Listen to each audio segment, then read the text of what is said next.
கட்டாயப்படுத்தப்பட்ட ஒரு நபர் தான் இந்த சீமோன். ஆனா இடம் வந்த உடனே சீமோனை இந்த படை வீரர்கள் போதும் சொல்லி நிறுத்தி அவனை வெளியே தள்ளுறாங்க. காரணம் என்ன?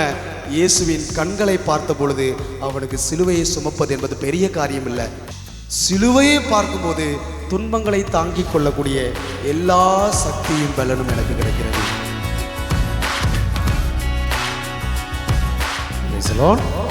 ஹல்லேலூயா, ஹல்லேலூயா. அன்பார்ந்தவர்களை, குட்டி காரியத்தை கொஞ்சம் ஆழமாக நம்ம சிந்திப்போம். இயேசுவின் திருச்சிலுவையை குறித்து தான் தியானிக்க போகிறோம். செப்டம்பர் மாதம் திருச்சிலுவைக்கு ஒப்பு கொடுக்கப்பட்ட மாதம். தெரியுமா? செப்டம்பர் மாதம் எத்தனாவது நாள் திருச்சிலுவை திருநாள் இருக்குது? செப்டம்பர் 14. செப்டம்பர் 14ஆம் நாள் திருச்சிலுவை மகிமையினால். அந்த நாள் கண்டிப்பாக நம்ம எல்லாரும் தேவாலயத்திற்கு போகணும், திருச்சிலுவையை நம்ம வணங்கணும், திருச்சிலுவையை ஆராதிக்கணும். போன வருஷமும் இதே நேரத்தில் இதே நைட் விஜில்ல திருச்சிலுவை குறித்து ஒரு டாக்கு கொடுத்தேன். ஞாபகம் இருக்குதா? பார்ந்தவர்களே, ஒரே ஒரு ஒரு ஒரு ஒரு வரலாற்று பின்புலத்தோடு நம்ம கொஞ்சம் சிந்திச்சு பார்க்க போகிறோம். இந்த திருச்சிலுவை எப்படி கிறிஸ்தவத்தின் அடையாள சின்னமாக மாறியது என்று. Price the Lord. புரியுதா? சொல்ல கேள்வி புரியுதா? எப்பொழுது திருச்சிலுவை கிறிஸ்தவத்தின் அடையாளமாக மாறியது? பாருங்க, உலகில் பல மதங்கள் இருக்கிறது. ஒவ்வொரு மதத்திற்கும் ஒவ்வொரு அடையாளங்கள் இருக்கிறது என்பதை போல கிறிஸ்தவம் இது ஒரு மதம் தான், இது ஒரு ஆன்மீகம் தான். அப்போ இந்த ஆன்மீகத்திற்கு, இந்த மதத்திற்கு திருச்சிலுவை எப்பொழுது அது ஒரு அடையாளமாக மாறியது என்பதை ஒரு வரலாற்றிலும் பைபிளுடைய கண்ணோட்டத்திலும் பைபிளுடைய பின்புலத்திலும் ஆன்மீகத்திலும் நாம் அதை பார்க்க போகிறோம். பிரைஸ் தி லார்ட், ஹல்லேலூயா. யாருக்காவது ஐடியா இருக்குதா எப்போ இது ஒரு அடையாளமாக மாறியது? இயேசு கிறிஸ்து. அப்போ அன்னையிலிருந்தே இது கிறிஸ்தவத்தின் அடையாளமா மாறிடுச்சா? அப்போ எப்போ மாறிச்சு? இயேசு எப்போ இறந்தாரு? AD 33 வச்சுக்கிடுவோமே. ஓகே, AD 33ல இயேசு இறந்து போயிட்டார். அப்போ அப்பையிலிருந்தே இது கிறிஸ்தவத்தின் ஒரு அடையாளமாக மாறிச்சா? அப்போ எப்பையிலிருந்து? கான்ஸ்டன்டைன் கேட்குறீங்களே, அது யாரு? ஒரு எம்பரர், அப்படிதானே? ஒரு எம்பரர். அவர் எப்போ வாழ்ந்தாரு? 3ஆம் நூற்றாண்டு அந்த காலகட்டத்தில். அப்போ 1ஆம் நூற்றாண்டிலிருந்து 2, 3ஆம் நூற்றாண்டு வரை அப்போ கிறிஸ்தவத்தின் அடையாளம் எதுவாக இருந்தது? கிறிஸ்தவத்தின் அடையாளம் எதுவாக இருந்தது? அதுவரை சிலுவை என்பது என்ன? அவமான சின்னம், அவமான சின்னம். குற்றவாளிகளை கொலை செய்வதற்கான ஒரு உயர்ந்த பனிஷ்மெண்ட், க்ரூவல் பனிஷ்மெண்ட். பெர்ஷியன்ஸ் கண்டுபிடித்த ஒரு மரணம் தான் இந்த சிலுவை மரணம். பெர்ஷியன்ஸ் மிக கொடூரமான கொலை இது. சிலுவை கொலை என்பது மிக கொடூரமான கொலை. அதாவது அரசாங்கத்திற்கு, ஒரு அமைதியை குலைப்பவர்களுக்கு மட்டுமே கொடுக்கப்படக்கூடிய மிக உயர்ந்த ஒரு தண்டனையாக ரோமையர் அரசாங்கம் கொடுத்த ஒரு தண்டனை தான் என்னது? சிலுவை மரணம். இந்த மரணத்தை இவர்கள் எங்கிருந்து கற்றுக்கொண்டார்கள்? பெர்ஷியன்ஸ் இருந்து, பாரசீகர்கள்ட்ட இருந்து கற்றுக்கொண்ட ஒரு ஒரு ஒரு ஒரு விதமான ஒரு ஒரு கொடூரமான ஒரு கொலை என்பதுதான் சிலுவை மரணம். பிரைஸ் தி லார்ட், ஹல்லேலூயா. அப்போ இயேசுவை அப்படிப்பட்ட ஒரு மரணத்திற்கு தான் கையளிக்கிறார்கள். அப்படி இருக்கும்போது அப்போ இந்த முதல் 2, 3ஆம் நூற்றாண்டின் பாதி வர அப்ப கிறிஸ்தவத்தின் அடையாளம் எதுவாக இருந்திருக்க வேண்டும்? நற்கருணையா? அப்பமா? Price the Lord. நம்ம ஆழமாக சிந்திப்போம். அதற்கு முன்னாடி ஒரு கேள்வி, ஏன் கிறிஸ்து சிலுவையில் இறக்க வேண்டும்? ஏன் ஒரு காய்ச்சல் வந்து செத்து போயிருக்கலாமே, இன்னும் வேற ஏதாவது ஒரு நோய் வந்து செத்து போயிருக்கலாமே, தலைவலி வந்து செத்து போயிருக்கலாமே, கிட்னி ஸ்டோன் வந்து செத்து போயிருக்கலாமே, ஹார்ட் அட்டாக் வந்து செத்து போயிருக்கலாமே, அல்லது மரணப்படுக்கையில் படுத்த படுக்கையா இருந்து இறந்து போயிருக்கலாமே. ஏன் சிலுவை மரணம் அவருக்கு கொடுக்கப்பட வேண்டும்? ஏன் சிலுவை மரணம்? ஏன் சிலுவை மரணம்? எடுத்து வாசிங்க. ஆக்ட்ஸ் ஆஃப் தி அப்போஸ்டல்ஸ், திருத்தூதர் பணிகள் புத்தகம், 2வது அதிகாரம் 22, 23. திருத்தூதர் பணிகள் புத்தகம் 22, 23 வாசிங்க பார்க்கலாம். ஓகே.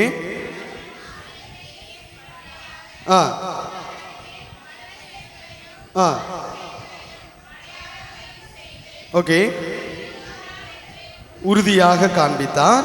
இது நீங்கள் அறிந்ததே, கடவுள் தாம் வரையறுத்துள்ள திட்டத்தின்படியும் தம் முன் அறிவிப்பின்படியும் இந்த இயேசுவை உங்கள் கையில் விட்டுவிட. அந்த இறைவார்த்தையை ஒன்று கூட சத்தமா புரிஞ்சு வாசிங்க பார்க்கலாம். 23, கடவுள் தாம் வரையறுத்துள்ள திட்டத்தின்படியும் தம் முன்னறிவிப்பின்படியும். ஆங்கிலத்தில் ரொம்ப அழகான 2 வார்த்தை என்ன தெரியுமா? Definite plan of God and foreknowledge of God அப்படிங்கிற 2 வார்த்தை. Definite plan of God and foreknowledge of God. அதாவது கடவுள் இயேசு கிறிஸ்து சிலுவையில் தான் இறக்க வேண்டும் என்பதை தொடக்க நூல் 1வது அதிகாரத்திலே தீர்மானித்து விட்டார். Praise the Lord. Hallelujah. Hallelujah. It is a pre-knowledge of God and it is a definite plan of God. அதாவது இந்த சிலுவை மரணம், இது ஒரு கதைன்னு வச்சுக்கிடுவோமே. இந்த கதைக்கு டைரக்டரும் கடவுள் தான், ப்ரொடியூசரும் கடவுள் தான், ஆக்டரும் கடவுள் தான். Praise the Lord. Hallelujah. Hallelujah. இயேசுவே நன்றி. அப்போ சிலுவை மரணம் என்பது something, it's not that happen to Jesus. ஏதோ எதிர்பாராத ஒன்று நடந்தது அல்ல, திட்டமிட்டு நடந்தது. Praise the Lord. Hallelujah. பிள்ளைங்களா சொல்றது புரியுதா? சிலுவை மரணம் என்பது எதிர்பாராதது ஒன்று இயேசு கிறிஸ்துவுக்கு நடந்தது அல்ல, கடவுளின் திட்டப்படி இப்படித்தான் அவர் இறக்க வேண்டும் என்கின்ற foreknowledge and definite plan of God. Praise the Lord. Hallelujah. Hallelujah. Hallelujah. பாருங்க, பழைய ஏற்பாட்டில் சிலுவையை குறித்த பல முன் அறிவிப்புகள் இருக்குது. பழைய ஏற்பாட்டில் சில காரியங்கள் பாருங்களேன், எடுத்து வாசிங்க. தொடக்க நூல் புஸ்தகத்தில் 22வது அதிகாரத்தில் நம்ம பார்க்கக்கூடிய ஒரு நபர் யாரு? ஜெனசிஸ் 22ல் ஆபிரகாம் தன் மகனை பலி செலுத்த போறார். ஞாபகம் இருக்குது? ஈசாக்கை பலி செலுத்த போறார். அப்ப பாருங்க, ஈசாக்கு அந்த விறகு கட்டையை எடுத்துட்டு மலை மேல ஏறி போவார். புதிய ஏற்பாட்டில் சிலுவையை சுமந்து யார் மலை மேல ஏறி போறாரு? ஈசாக்கு is a prefigure of Christ in the Old Testament. புரியுதா? புதிய ஏற்பாட்டில் இயேசு சிலுவை மரத்தை சுமந்து கொண்டு மலையை நோக்கி செல்லும் பொழுது, பழைய ஏற்பாட்டில் விறகு கட்டைகளை சுமந்து கொண்டு யார் போறா? மலையை நோக்கி. அப்போ ஈசாக்கு அப்பாட்ட ஒரு கேள்வி கேட்பாரு. என்ன கேள்வி? அப்பா, விறகு கட்டை இருக்குதே, எங்கப்பா பலி மிருகம்? அப்போ ஆபிரகாம் என்ன பதில் சொல்லுவார்? கடவுள் பார்த்து கொள்வார்டா, கடவுள் தருவார் சொன்னாரு. அந்த கடவுள் தருவார் என்பதின் வாக்கு தத்தம் தான் புதிய ஏற்பாட்டில் அருளப்பர், அதாவது திருமுழுக்கு யோவான் சொல்வார், இதோ கடவுளின் ஆட்டுக்குட்டி, உலகின் பாவங்களை போக்க வந்த கடவுளின் ஆட்டுக்குட்டி என்று இயேசு கிறிஸ்துவை சுட்டி காட்டி கொண்டு சொல்வார். அந்த அப்பா தன் மகனையே கொடுத்த, கல்வாரி மலையில் தன்னை கொடுத்த பலிதான் சிலுவை மரணம். Praise the Lord. ஹல்லேலூயா. பிள்ளைங்க, நான் சொல்லி தரது புரியுதா? இப்போ பழைய ஏற்பாட்டில் பாருங்க, சிலுவை மரணத்தோட ஒரு நிழல் இருக்கிறத பாருங்களேன், ஒரு ப்ரீஃபிகர் இருக்கிறத பாருங்களேன். எக்ஸோடஸ், விடுதலை பயண புஸ்தகம் 12வது அதிகாரத்தில் ஒரு காரியத்தை நம்ம வாசிக்கிறோமே. அதாவது நீங்கள் மீட்கப்பட வேண்டும் என்றால் இஸ்ராயல் மக்கள் என்ன பண்ணணும்? ஆட்டுக்குட்டியை வெட்டி, 1 வயதுள்ள ஆட்டுக்குட்டியை வெட்டி என்ன பண்ணணும்? அதை நிலைக்களத்தில் நிறுவ வேண்டும். அப்போ இந்த ரத்தத்தை பார்த்து மரணத்தின் தூதன் என்ன பண்ணுவார்? கடந்து போவார். அன்பு பிள்ளைகளே, புதிய ஏற்பாட்டில் இதுதான் நடக்குது. புதிய ஏற்பாட்டில் இயேசு கிறிஸ்துவின் ரத்தத்தால் நாம் மீட்கப்படுகிறோம். எடுத்து வாசிங்க. 1 கொரிந்தியர். பவுலடிகளார் இந்த நிகழ்வுக்கு எப்படி விளக்கத்தை கொடுக்கிறாரு பாருங்க. 1 கொரிந்தியர் 5:7 வாசிங்க பார்க்கலாம். 1 கொரிந்தியர் 5:7.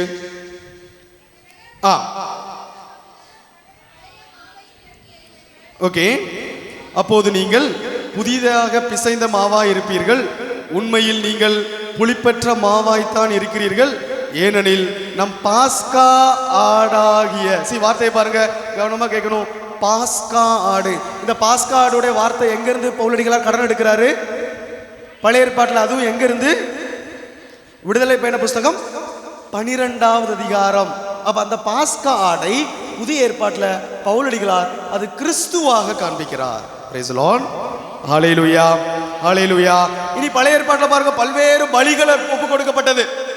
பாவ பரிகார பலிகள், மனிதன் பாவம் செய்யும் போது கடவுள் சொன்னார், ஒரு ஆட்டுக்குட்டியை நீ ஒப்புக்கொடு. போக்கு ஆடு அப்படிங்கிற வார்த்தையை கேள்விப்பட்டிருக்கிறீங்களா? போக்கு ஆடு கேள்விப்பட்டிருக்கிறீங்களா? எடுங்க பார்க்கலாம். லேவியர் புத்தகம் 22 நினைக்கிறேன். லேவியர் புத்தகம் புத்தகத்தெல்லாம் எடுத்தா தான் உறக்கம் வராது, அதனால கொஞ்சம் அங்கிட்டு இங்கிட்டு திருப்பணும், சரிங்களா? லேவியர் புத்தகம் 16வது அதிகாரம். லேவியர் 16 எடுங்க பார்க்கலாம். லேவியர் 16ஓட ஹெட்டிங் என்ன? ஓகே, அதுல போக்கு ஆடு அப்படிங்கிற ஒரு பகுதி இருக்குதா? எங்க இருக்குது? இனி என்னை கவனிங்க, அதை நீங்க அப்புறமா வாசிக்கணும், நோட் பண்ணி மட்டும் வச்சுக்கோங்க. உங்களுக்கு முன்னாடி நான் சொல்றேன் பாருங்க. என்னை கவனிங்க. என்னை பார், கண்களை பார், சரியா? அப்ப பாருங்க, இது போக்கு ஆடு. என்ன ஆடு ஃபாதர்? அது ஆரோன்ட்டையும் மோசைட்டையும் ஆண்டவர் என்ன சொல்வார் தெரியுமா? 2 ஆடை மக்களுடைய பாவம் போக்கும் பலிக்காக நீ ஒப்பு கொடுக்க வேண்டும். முதல் ஆடு என்ன தெரியுமா? அதை நீ வெட்டி நான் சொல்றது மாதிரி அதை பலி ஒப்பு கொடுக்க வேண்டும். 2வது ஆடு என்ன தெரியுமா? அந்த ஆட்டின் மீது உனது கரங்களை வைத்து இஸ்ராயல் மக்கள் செய்த எல்லா பாவங்களையும் இந்த ஆட்டின் மீது நீ சுமத்த வேண்டும். ஒரு நபர் இந்த ஆடை என்ன செஞ்சிருவார் அப்படின்னா, பாலைவனத்திற்கு கொண்டு போய் அலைந்து திரியுமாறு விட்டு விடுவார். அந்த ஆடு எப்படி திரியும் என்று சூப்பரா இங்க எழுதியிருப்பாங்க பாருங்க. அது மட்டும் வாசிங்க பார்க்கலாம். 16 அதிகாரம் சொன்னேன், 16, 21, 22 வாசிங்க பார்க்கலாம். ஆரோன் 2 கைகளையும் உயிரோடு இருக்கும் அந்த ஆட்டுக்கிடாயின் மேல் வைத்து இஸ்ரேல் மக்களின் எல்லா குற்றங்களையும் தவறுகளையும் பாவங்களையும் அறிக்கையிட்டு அதன் தலைமேல் சுமத்தி அதை பாலை நிலத்திற்கு கொண்டு செல்ல நியமிக்கப்பட்ட ஆள் மூலம் அங்கு அனுப்பிவிடுவான். அந்த வெள்ளாட்டுக்கிடாய் அவர்களின் பாவங்களை சுமந்து கொண்டு தனிமையான இடத்திற்கு செல்லும். இப்படி தனிமையான ஒரு இடத்திற்கு இயேசு எப்ப சென்றார்? கெத்சமனி தோட்டத்தில். பிள்ளைங்களா சொல்றது புரியுதா? தனிமையாக. அப்ப பழைய ஏற்பாட்டில் தந்தையாகிய கடவுள் 2 ஆடுகளை பாவம் போக்கும் பலிக்காக நியமித்தார் என்றால், புதிய ஏற்பாட்டில் அந்த 2 ஆடுவும் ஒரே நபர், இயேசு கிறிஸ்து என்கின்ற ஒரே ஆடு. கெத்சமனி தோட்டத்தில் தனியாக உலகின் பாவங்களை மொத்தம் தன் மீது சுமத்தப்பட்ட ஒரு நபராக, தனித்து விடப்பட்ட ஒரு நபராக மாறினார். அதே நபர்தான் தன்னையே கல்வாரி பலியில் ஒப்பு கொடுத்தார். Praise the Lord. Hallelujah, hallelujah. இனி பாருங்க, வேற ஒரு இடத்தை பாருங்க. லேவியர் புத்தகம் 1வது அதிகாரத்துக்கு வாங்க பார்க்கலாம். லேவியர் புத்தகம் 1வது அதிகாரம் பலிகளை பத்தி எப்படி இவங்க பலிகள் ஒப்பு கொடுத்தாங்கன்னு பாருங்களேன். 1வது அதிகாரம் லேவியர் 1வது அதிகாரத்துக்கு வாங்க. 1வது அதிகாரம் 14 இருந்து வாசிக்க பார்க்கலாம். ஒரு புறாவை எப்படி இவங்க பலியா ஒப்பு கொடுக்குறாங்க. அப்ப அந்த புறாவுடைய அடையாளம் எப்படி பலி செலுத்துறாங்கன்னு பாருங்க. 15 இருந்து வாசிக்க பார்க்கலாம். அவர் அதை குரு பலிபீடத்தின் தண்டையில் கொண்டு வந்து அதன் தலையை திருகி பலிபீடத்தில் எரித்து விடுவார். அதன் இரத்தத்தையோ பலிபீடத்தின் பக்கத்தில் சிந்த விடுவார். அதன் இறைப்பையையும் இறகுகளையும் அகற்றி அவற்றை பலிபீடத்திற்கு அருகில் கிழக்கு புறமாக சாம்பல் இடுகின்ற இடத்தில் எரிந்து விடுவார். அதன் இறக்கைகளை பிடித்து, கவனமா வாசிக்கணும். ஒரு புறா பாருங்க, புறா என்ன கவனிங்க. புறாவை எடுத்துட்டு அதன் இறக்கைகளை பிரித்து, புறாவோட இறக்கை இப்படி 2ஆ பிரிச்சா என்ன அடையாளம் வரும்? இல்லைங்களா? சொல்றது புரியுதா? என்னுடைய வார்த்தை என்ன சொல்லுது பாருங்க. அதன் இறக்கைகளை பிரித்து 2 ஆக்கிடக்கூடாது. இப்படி உடைச்சு அதை சிலுவை அடையாளத்தில் அப்படியே இருக்கணும். அப்ப பாருங்க, அந்த புறா பாவம் போக்கும் பலியாக நிறைவேற்றப்பட்ட அந்த புறா எந்த அடையாளத்தை குறிக்கிறது? சிலுவை அடையாளம். இனி பாருங்க, இஸ்ராயல் மக்கள் தானிய படையல்கள், உணவு படையல்கள், இப்படி பல படையல்களை பலியாக ஒப்பு கொடுத்தார்கள். இதை குருவானவர் எப்படி ஒப்பு கொடுக்க வேண்டும் தெரியுமா? அந்த நெருப்பு சூளைக்கு பக்கத்துல வந்துட்டு இந்த தானிய படையல்களை குருவானவர் உயர்த்தி பிடித்து இப்படிதான் செய்வாங்க. இப்படி 3 தடவை இப்படி ஆச்சு. என்ன அடையாளம் உங்களுக்கு கிடைக்கிறது? சிலுவை அடையாளம். Price the Lord. இனி பாருங்க, இன்னொரு எடுத்துக்காட்டு கூட சொல்றேன். இந்த பாளையம் உடன்படிக்கை பேழை, இந்த உடன்படிக்கை பேழை இஸ்ராயல் மக்களின் மையத்தில் இருந்தது. இந்த உடன்படிக்கை பேழையை சுற்றிலும் தான் இஸ்ராயல் மக்கள் பாளையம் அடித்து நடந்து சென்றார்கள். இந்த இஸ்ராயல் மக்கள் எப்படி நிற்கணும் தெரியுமா? உடன்படிக்கை பேழை மையத்தில் இருக்கும். அந்த சைடு 3 கோத்திரங்கள் இருக்கும். இந்த சைடு லெஃப்ட் சைடு 3 கோத்திரங்கள், ரைட் சைடு 3 கோத்திரங்கள், உடன்படிக்கைக்கு முன்னாடி 3 கோத்திரங்கள். அப்ப எத்தனை கோத்திரங்களாச்சு மொத்தம்? அப்ப இது எதன் அடையாளமாக இருந்தது? பிள்ளைங்கள் சொல்றது புரியுதா? இனியும் முடியல. யோசேப்பு எத்தனை காசுகளுக்கு விற்கப்பட்டார் தன் சொந்த சகோதரர்களா? 20, 25, 20 தானா? அப்படியா? தூங்குறீங்களான்னு டெஸ்ட் பண்றேன். சரி, 20 வெள்ளி காசுகளால் விற்கப்பட்டார் தன் சொந்த சகோதரர்களா? இயேசு கிறிஸ்து எத்தனை வெள்ளி காசுகளால்? யாரால்? தன் சொந்த சகோதரரால். Price the Lord. இனி பாருங்க, இப்படி ஏமாற்றி விற்கப்பட்ட யோசேப்பு தான் பிற்காலத்தில் தன் சகோதரர்களின் மீட்புக்காக காரணமானார். தன் சகோதரர்கள் வாழ்வு பெறுவதற்கு யார் காரணமாக மாறினார்? யோசேப்பு. இங்க புதிய ஏற்பாட்டில் யோசேப்பா நிற்கக்கூடியது யாரு? இயேசு கிறிஸ்து. நாம் அனைவரும் வாழ்வு பெறும் பொருட்டு உண்மையில் நாம் தான் ஆண்டவரை காட்டி கொடுத்து கொண்டிருக்கிறோம். ஒவ்வொரு முறையும் பாவம் செய்து கொண்டிருக்கும் பொழுதும் இந்த யோசேப்பை போல, யோசேப்பின் சகோதரர்களை போல, இந்த யூதாசை போல நாம் மாறிக்கிட்டு இருக்கிறோம். அப்ப காட்டி கொடுக்கும் பொழுது பாருங்க, இந்த யோசேப்பை போல புதிய ஏற்பாட்டில் யார் நிற்கிறா? யாருடைய மீட்புக்காக அவர் காரணமாக தன்னை ஒப்புக் கொடுக்கிறார்? காட்டி கொடுத்த உன்னுடைய மீட்பிற்காக. Price the Lord. அப்ப பழைய ஏற்பாடு முழுவதும் இப்படி அன்பு பிள்ளைகளை நிறைய இருக்குது. ஃபாதர் உங்களுக்கு 1-2 தான் எடுத்து சொன்னேன், நேரம் இல்லை அப்படிங்கிறதுக்காக. நிறைய இருக்குது. prefigures of the cross. எப்படி சிலுவையின் முன் அடையாளம் திருவுழியத்தில் ஸ்பெஷலி பழைய ஏற்பாடு ஃபுல்லா இருக்குது. புதிய ஏற்பாடுக்கு நீங்க வாங்க, மத்தேயு நற்செய்தி 1வது அதிகாரம், மத்தேயு நற்செய்தி 1வது அதிகாரம் 21வது இறைவார்த்தையை வாசிங்க பார்க்கலாம். மத்தேயு 1:21. அவர் ஒரு மகனை பெற்றெடுப்பார், இயேசு என பெயரிடுவீர், ஏனெனில் அவர் தன் மக்களை அவர்களின் பாவங்களிலிருந்து அவர்களை. அப்ப இயேசு கிறிஸ்து உலகத்தில் வருவதற்கு ஒரே லட்சியம் என்ன? சத்தமா சொல்லுங்க. அதிசயங்கள் செய்வதற்கா? இந்த இப்படி இருந்தால இப்படி மாத்துறதுக்கா? அல்லது இந்த சைடு கண்ணு லைட்டா இதா இருந்துச்சு சாமி, அது சரியாயிடுச்சு சாமி, அதுக்காக வந்தாரா? அப்போ அதிசயங்கள் அற்புதங்கள் என்பது பை ப்ராடக்ட்ஸ், மெயின் ப்ராடக்ட் கிடையாது. பை ப்ராடக்ட்டுக்கும் மெயின் ப்ராடக்ட்டுக்கு என்ன வித்தியாசம்? நீங்க சூப்பர் மார்க்கெட் போனீங்கன்னா தெரியும். அதாவது சூப்பர் மார்க்கெட்டுக்கு நீங்க அரிசி, பருப்பு, மளிகை சாமான் வாங்க அந்த ஒரு இன்டென்ஷனோட போறீங்க, அப்படிதானே? போய் எல்லாம் வாங்கியாச்சு. கியூவில் நிற்கும் போது இந்த சைடு ஒரு லாலிபப் இருக்கும், இந்த சைடு ஒரு பபிள் கம் இருக்கும், அந்த சைடு 2 சாக்லேட் இருக்கும். அப்போ பரவாயில்ல, இதே 2 தூக்கி. நீங்க சூப்பர் மார்க்கெட் போனது லாலிபப் வாங்கயா போனீங்க?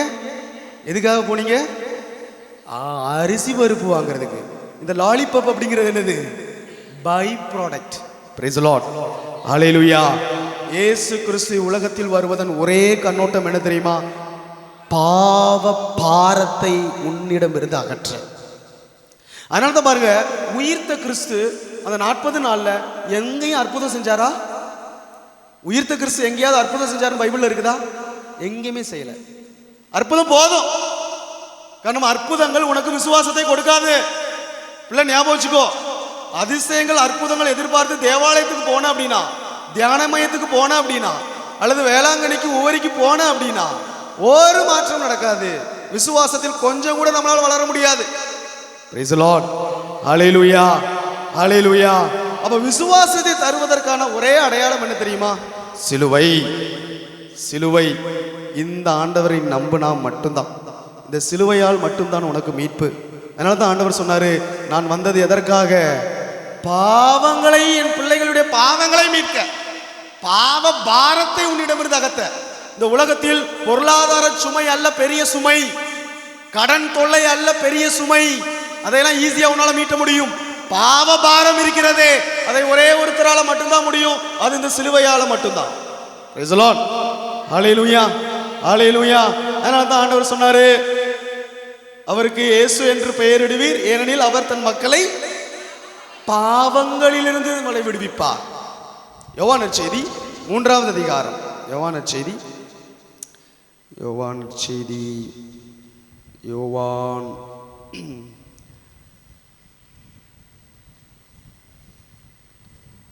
3வது அதிகாரத்தை எடுங்க பார்க்கலாம். அதில் ஒரு அருமையான ஒரு வார்த்தை இருக்குமே. 14 வாசிங்க பார்க்கலாம். 14. பாலை நிலத்தில் மோசேயால் பாம்பு உயர்த்தப்பட்டது போல மானிட மகனும் உயர்த்தப்பட வேண்டும். இந்த இறைவார்த்தையை ஒரு 3 தடவை சத்தமா வாசிங்க பார்க்கலாம். தூங்குறவங்க மட்டும் வாசிங்க. எல்லாரும் சேர்ந்து வாசிங்க பார்க்கலாம். ஓகே.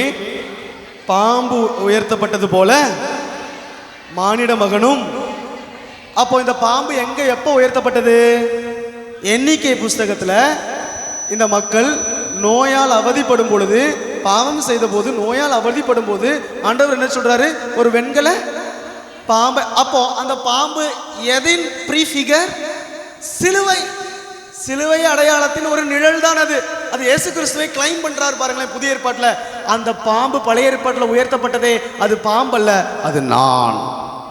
அது நான். அப்ப அங்கு அது உயர்த்தப்பட்டது போல புதிய ஏற்பாட்டில் மானிட மகன் எங்கு உயர்த்தப்பட வேண்டும்? சிலுவையில் உயர்த்தப்பட வேண்டும். அப்ப உயர்த்தப்படும் போது என்ன நடக்கும்? யோவான் 12வது அதிகாரம் 32வது இறைவார்த்தையை வாசிங்க பார்க்கலாம்.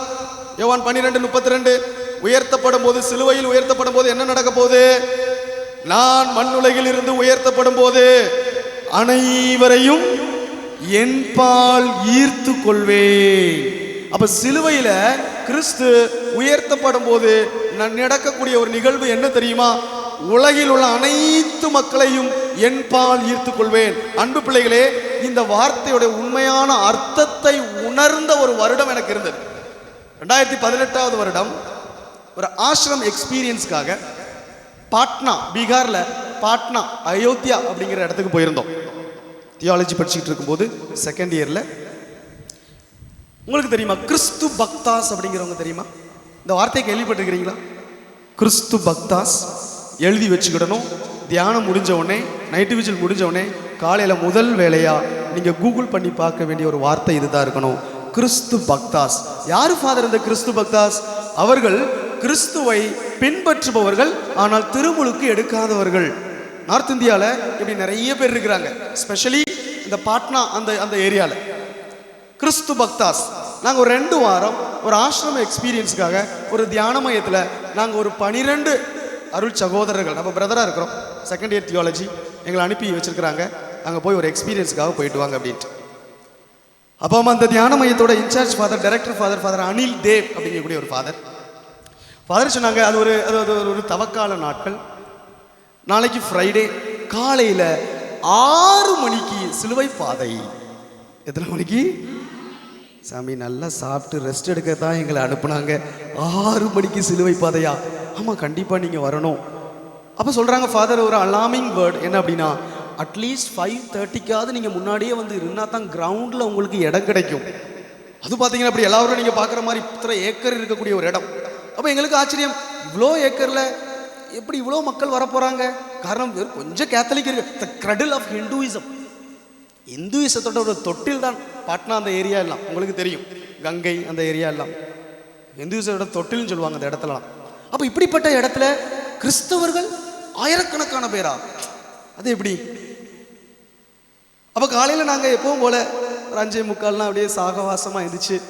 நாங்கள் பிரதர்ஸ் அப்படியே சோம்பேறித்தனத்தோட ரூமை விட்டு வெளியில் பார்த்தா, அன்பார்ந்தவர்களே, ஆயிரக்கணக்கான மக்கள் குட்டி குட்டி சிலுவையை மரத்தில் செஞ்சுட்டு முழந்தாள் படி போட்டு சிலுவை பாதையில் பங்கெடுக்க தயாராக இருக்கக்கூடிய ஒரு ஜனம். உங்களுக்கு தெரியுமா, அவங்க யாருமே கத்தோலிக்கர்கள் கிடையாது. இதை எப்போ நாங்கள் உணர்ந்தோம் தெரியுமா? இந்த மக்கள் முண்டி அடிச்சுக்கிட்டு இந்த சிலுவை பாதையில் 14 ஸ்தலத்திலும் முழந்தாள் படிக்கிட்டு தான் அவங்க செய்கிறாங்க. இனி சிலுவை பாதை 2.5 மணி நேரம் போச்சு. முடிஞ்ச உடனே ஃபாதர் சொன்னாங்க, எங்கிட்ட உங்களுக்கு பிரேக்ஃபாஸ்ட் இருக்கு பிரதர்ஸ், நீங்க சாப்பிடுங்க. நாங்க நினைச்சோம் இதை வந்த ஆயிரக்கணக்கான மக்களுக்கும் பிரேக்ஃபாஸ்ட் இருக்குது அப்படின்ட்டு. ஒரு மனுஷனுக்கும் ஒன்றும் கிடையாது, எங்களுக்கு மட்டும்தான் பிரேக்ஃபாஸ்ட். சாப்பிட்டு முடிச்சுட்டு இறைவார்த்தையை ஃபாதர் கண்டினியூ பண்றாரு, இறைவார்த்தையை அறிவிக்கிறார். அது போது 2 மணி நேரம் 2.5 மணி நேரம். அது முடிஞ்ச உடனே திருப்பலியில நற்கருணை வாங்கும்போது நற்கருணை பவனியில் நாங்க 12 பேர் எந்திரிச்சு நிக்கிறோம். எங்க கூட மேக்சிமம் ஒரு 10 பேர் எந்திரிச்சு நிற்பாங்க. பாக்கி ஆயிரக்கணக்கான மக்களும் யாரு? இந்து சகோதரர்கள் தான், இந்து சகோதரிகள் தான். அன்பு பிள்ளைகளே, நான் உங்கள்கிட்ட கதை சொல்லல, நான் சொல்றேன், நீ கூகுள் இட். நீங்க கூகுள் பண்ணுங்க, கிறிஸ்து பக்தாஸ் அப்படிங்கிற வார்த்தையை போட்டு பாருங்க, உங்களுக்கு கிடைக்கும். இப்படி ஆயிரக்கணக்கான மக்கள். அன்னைக்கு அவங்கள பார்க்கும்போது இந்த இறை வார்த்தை தான் என் மனசுல ஞாபகம் வந்துச்சு. நான் மண்ணுலகில் உயர்த்தப்படும் பொழுது அனைவரையும் என் பால் ஈர்த்து கொள்வேன். அன்பு பிள்ளைகளே, இத மாதிரி ஒரு மனுஷன் யார் இருக்கிறா? ஒரு மனிதனின் வாழ்க்கையை மாற்றக்கூடிய நபர். Can you give any one person? The historical person. Above that he is a God. அதாவது ஒரு மனுஷனுடைய வாழ்க்கையை மாற்றக்கூடிய ஒரு நபர், இந்த ஒரே ஒரு நபர் தான் இயேசு கிறிஸ்து. அவர் சிலுவை வழியாக அந்த வாழ்க்கை மாற்றத்தை உயர்த்தி காட்டினார். Praise the Lord. Hallelujah. Hallelujah. Hallelujah. இங்க பாருங்க, இயேசு கிறிஸ்து அந்த சாபத்து நாளுக்கு முன்னாடி அந்த ஓசானா நாள் ஞாபகம் இருக்குதா? ஓசானா நாள் ஒலிவ மலையில அந்த ஒலிவ மலையில ஜெபம் பாடிவிட்டு அவங்க கீழே வரும்பொழுது எல்லா மக்களும் இயேசுவை என்ன சொன்னாங்க? ஓசானா. ஓசானான அர்த்தம் என்ன? ஓசானான அர்த்தம் என்ன? விடுதலை தாரும். விடுதலை, விடுதலை. We want redemption. We want freedom. See, இன்னைக்கு நம்ம ஓசானா பாட்டை எப்படி பாடுறோம்? நம்முடைய குருத்தோலை ஞாயிறுல ரொம்ப அழகா டியூன்ல ஓசானா. அன்னைக்கு அந்த மக்கள்கிட்ட அப்படி வந்திருக்காது, ஒரு வெறியோட பேசியிருப்பாங்க அவங்க. இன்னைக்கு ஒரு அரசாங்கத்துக்கு எதிராக நீங்க போராடுறீங்கன்னா நம்ம எப்படி போராடுறோம்? ஹலோ, எங்களுக்கு இது வேணும், இப்படியே உட்காந்துருக்கோம். கொஞ்ச நாளுக்கு முன்னாடி நம்முடைய துப்புரவு தொழிலாளர்கள் போராடினாங்க, அப்படிதானே? அவங்களோட போராட்டம் எப்படி இருந்துச்சு? அன்பார்ந்தவர்களே, பார்த்தீங்களா பார்க்கலையா? ஹலோ, இருக்கிறீங்களா இல்லையா? அப்போ அதே மாதிரி ஒரு போராட்டம் தான் அன்னைக்கு இஸ்ராயல் மக்கள் அதே வெறித்தனத்தோட அவ்வளோ ஒரு சவுண்டோட ஓசானா ஓசானா, விடுதலை தாரும் விடுதலை தாரும் என்று இயேசுவை அந்த கழுதை மேல வச்சு கொண்டு அவங்க பாடுறாங்க. ஏன் பாடுறாங்க தெரியுமா? இந்த மனிதன் ஒரு பொலிட்டிக்கல் ஃப்ரீடம், ஒரு அரசாங்க விடுதலை நமக்கு கொடுக்க போறாரு. பாருங்க, இயேசு இந்த மலையிலிருந்து கீழே இப்படி இறங்கி வரும் பொழுது ஒரு குறிப்பிட்ட இடத்துக்கு வரும்போது அந்த தெரு ரெண்டா பிரியுமா. வரலாற்று அறிஞர்கள் சொல்றாங்க ரெண்டா பிரியுமா. இப்படி லெஃப்ட் சைடு போனாங்க அப்படின்னா அது ஜெருசலேம் தேவாலயத்தை நோக்கி போகும். வலது பக்கத்தை நோக்கி போனார் அப்படின்னா இது ஆளுநர் மாளிகையை சென்றடையும். ஆளுநர் மாளிகையில் யார் இருக்கிறா? ஆளுநர் மாளிகையில் அங்க பிலாத்து. இவங்க எல்லாம் எதிர்பார்த்தது என்ன அப்படின்னா, இந்த கழுதை அப்படியே எங்க போவோம்? வலது பக்கம் திரும்பி பிலாத்தையும் இந்த ரோமையர்கள் அனைத்தையும் அடைச்சு உடைக்கிட்டு ஆண்டவர் போறாரு. அப்போ ஒரு வெறியில தான் இவங்க ஓசானா ஓசானான்னு பாடுறாங்க. கழுதை எந்த பக்கம் திரும்பிச்சு? Left side. அது தேவாலயத்தை நோக்கி போனது. அப்போ இதோட அர்த்தம் என்னன்னா, he chose to die on the cross. It was not imposed on Christ. அவர் மீது சுமத்தப்பட்ட ஒரு குற்ற அறிக்கை அல்ல, அல்லது ஒரு தண்டனை அல்ல. He chose, purposely he chose, I will die on the cross. சிலுவையில் தான் நான் மரிப்பேன் என்று இயேசு கிறிஸ்து அறிவு நிறைந்தவரா, with the full knowledge, he takes the left side, he moves towards the temple. Praise the Lord. Hallelujah. Hallelujah. பிள்ளைங்களா சொல்றது புரியுதா? அப்போ சிலுவை மரணம் என்பது அது ஏதோ தற்செயலாக நடந்த ஒரு காரியம் அல்ல, அது கடவுளுடைய மீட்பின் திட்டமாக இருந்தது. மீட்பின் திட்டமாக இருந்தது. இனி பாருங்க, அதுக்கு அடுத்து என்ன நடந்துச்சு நமக்கு தெரியும். இயேசு மரிக்கிறார், அடுத்து மீட்பை கொடுக்கிறார், உயிர் தெழுந்தார். இனி முதல் செஞ்சுரி முடியுது, ரெண்டாவது செஞ்சுரியில் முடியும் போது ஒரு வரலாறு உங்களுக்கு சொல்றேன். கிபி 213 AD 213 அக்டோபர் 28 இந்த கான்ஸ்டன்டைன் என்கின்ற இந்த மன்னர் ஒரு போருக்காக செல்கிறார். அந்த போரோட பேர் என்ன அப்படின்னா தெரியுமா உங்களுக்கு? மில்வியன் பிரிட்ஜ் வார். மறந்துடக்கூடாது. என்னது? மில்வியன் பிரிட்ஜ் வார். சொல்லுங்க பார்க்கலாம். ஹலோ, சத்தமா சொல்லுங்க. தூங்காதவங்க சத்தமா சொல்லுங்க. தூங்காதவங்க தான் சொன்னேன். மில்வியன் பிரிட்ஜ் வரலாற்றில் ரொம்ப ரொம்ப முக்கியமானது. இந்த கான்ஸ்டன்டைன் சக்கரவர்த்தி இந்த நடந்த இந்த காரியத்தை ஒரு வரலாற்று ஆசிரியர் யூசேஃபுஸ் அப்படிங்கிற ஒரு வரலாற்று ஆசிரியர் அவர் எழுதுனதுனால தான் நமக்கு தெரியுது. இந்த சிலுவையோட இப்ப சொல்ல போற அந்த காரியம் இது சும்மா கதை கிடையாது. ஒரு வரலாற்று ஆசிரியர் எழுதி வைத்த சரித்திர நிகழ்வு இது, வரலாற்று நிகழ்வு இது. அப்ப இந்த மில்வியன் பிரிட்ஜ் வார்ல இந்த இந்த கான்ஸ்டன்டைன் சக்கரவர்த்தி நிற்கும் போது அன்னைக்கு மத்தியானம் அரௌண்ட் 3 o'clock 28 அக்டோபர் 3 o'clock சூரியனுக்கு கீழே ஒரு பயங்கரமான ஒரு அடையாளம் விண்ணகத்தில் இருந்து வருகிறது. அந்த அடையாளம் என்ன அடையாளம் அப்படின்னா, கிரேக்க எழுத்துக்கள் 2 எழுத்து, சி ரோ அப்படிங்கிற எழுத்து. என்ன எழுத்து? சத்தமா சொல்லுங்க பாருங்க. C row. சி அப்படிங்கிறதுனா இந்த மாதிரி எழுத்து இருக்குதா? சாதாரணமாக இருக்கணும் இல்லை. ஓகே, இதை பார்த்துருப்பீங்க எங்கேயாவது நீங்கள். இந்த மாதிரி சி ரோ அப்படிங்கிறது எக்ஸ். பார்த்துருக்கீங்களா? இந்த பல இடங்களில் பார்த்துருக்கிறீங்களா? பி இந்த மாதிரி போட்டு இந்த சகாய மாதாவா மாதாயே சரி பாருங்க. இது என்னது? சி. இது என்னது? ரோ. இதோட அர்த்தம் என்னன்னா, கிரேக்க மொழியில கிறிஸ்தோஸ். என்ன? கிறிஸ்தோஸ். சொல்லுங்க பார்க்கலாம். கிறிஸ்தோஸ் அப்படின்னா தமிழ்ல என்ன அர்த்தம்? கிறிஸ்து, சிலுவை. இதுதான். அப்ப இந்த அடையாளம் விண்ணகத்திலிருந்து வருகிறது. இது கான்ஸ்டன்டைன் சக்கரவர்த்தி மட்டும் கிடையாது, எல்லா படை வீரர்களும் பார்க்குறாங்க. ஆனா இது ஏதோ ஒரு பிரம்ம அப்படின்னு சொல்லிட்டு தூங்கிட்டாங்க. இவங்க நைட் ஆனோடனே தூங்கிட்டாங்க. ஆனா அந்த இரவில் மீண்டும் இந்த கான்ஸ்டன்டைன் சக்கரவர்த்திக்கு இது கனவுல வருது. இந்த அடையாளம் கனவுல வந்து, இந்த அடையாளத்தை உன் போர் வீரர்கள் அனைவருடைய அந்த ஷீல்டுன்னு சொல்லுவாங்க. ஷீல்டு என்ன சொல்லுவோம் தமிழ்ல? கேடயம். அந்த கேடயத்துல பதிக்கணும். ஒரு கொடி செய். நாளைக்கு இதை வச்சுட்டு இந்த அடையாளத்தோட நீ போர் புரியப்போ உனக்கு வெற்றி கிடைக்கும். இந்த அடையாளத்தோட போர் செஞ்சாங்க, வெற்றி கிடைத்தது. அடுத்த சில மாதங்களில் தான் எடிக்ட் ஆஃப் மிலான் அப்படிங்கிற ஒரு காரியம் நடக்குது. அது ஒரு மீட்டிங். அந்த மீட்டிங் வழியாக தான் என்ன நடக்குது? கிறிஸ்தவர்களுக்கு சுதந்திரம் கிடைக்குது. அன்றிலிருந்து தான் திருச்சிலுவை கிறிஸ்தவத்தின் அடையாளமாக மாறியது. Praise the Lord. ஹல்லேலூயா. பாருங்க, கடவுள் எவ்வளோ அழகாக தீர்மானித்தார் பாருங்களேன். தொடக்க நூல் 1வது அதிகாரத்திலிருந்து எத்தனை நூற்றாண்டுகளாக கடந்து வந்து எத்தனை நபர்களை மாற்றி. அன்பார்ந்தவர்களே, சிலுவை மரணம் என்பது கொஞ்சம் நினைச்சு பார்க்கணும். இந்த சிலுவை எதை உணர்த்துகிறது? சிலுவை எதை உணர்த்துகிறது? எடுத்து வாசிங்க. மத்தேயு நற்செய்தி 10வது அதிகாரம் 38வது வார்த்தை. மத்தேயு 10:38. மத்தேயு 10:38. தம் சிலுவையை சுமக்காமல் என்னுடையோர் என கருதப்பட, மனசுல போச்சு சத்தமா வாசிங்க பார்க்கலாம்.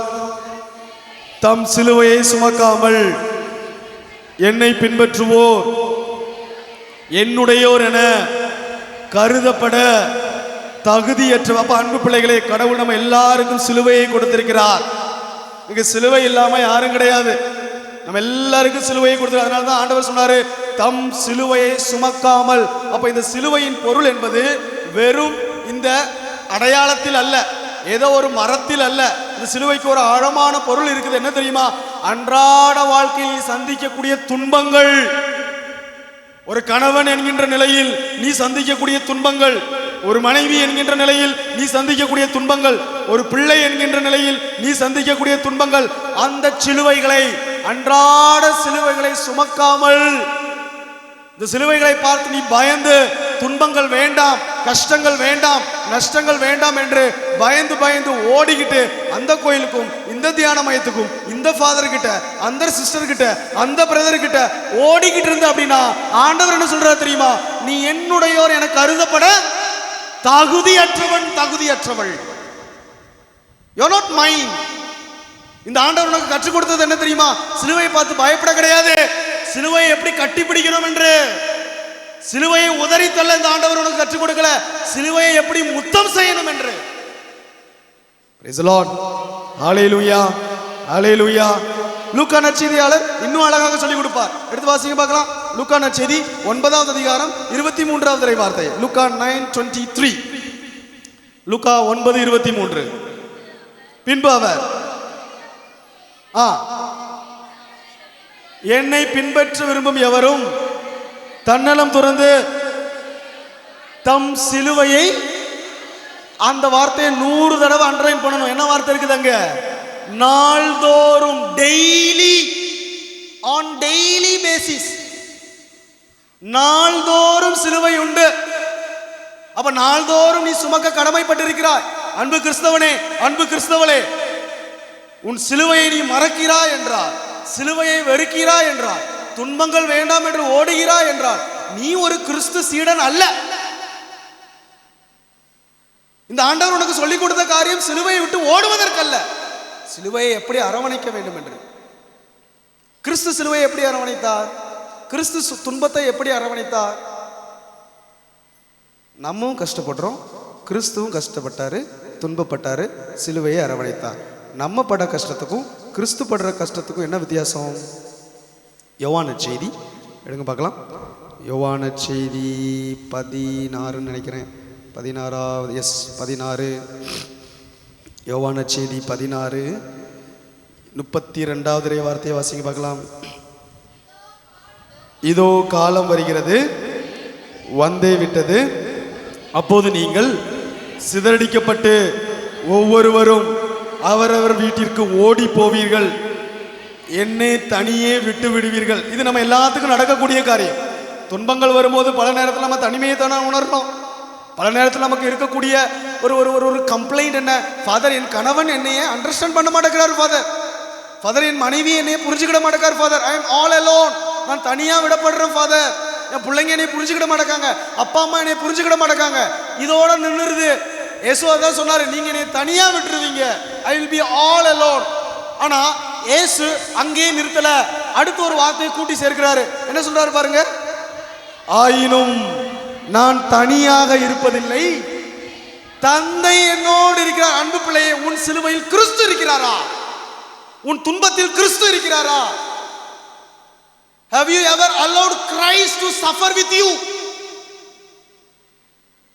கிறிஸ்து உன்னோடு உன் துன்பத்தில் பங்காளியாக மாறுவதற்கு நீ அனுமதித்தாயா?